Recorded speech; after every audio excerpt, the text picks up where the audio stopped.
ሰላም ጤና ይስጥልን። አንድ ደቂቃ ዜናዎች ነን። የዜና ጥንክራችን ላይ እንገኛለን። አብራችሁን ቆዩ።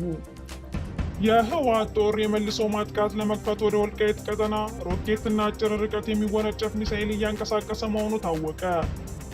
በወሎ የተጀመረው በአገዛዙ ሰራዊት ላይ የተከፈተው መጠነ ሰፊ ጥቃት ዛሬም ለአምስተኛ ቀን ቀጥሏል። የወልዲያ ነገርም አልለየለትም።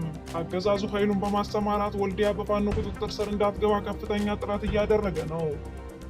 በሱዳን ዋና ከተማ ካርቱም መጠነ ሰፊ የድሮን ድብደባ ተፈጽሟል።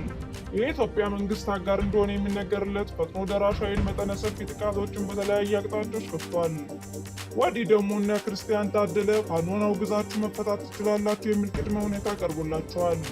ይህንን ቅድመ ሁኔታ 30 የሚሆኑ ፖለቲከኞችና ጋዜጠኞች አንቀበልም ማለታቸው ታውቋል። አብራችሁን ስለቆያችሁ እናመሰግናለን። መልካም ቆይታ።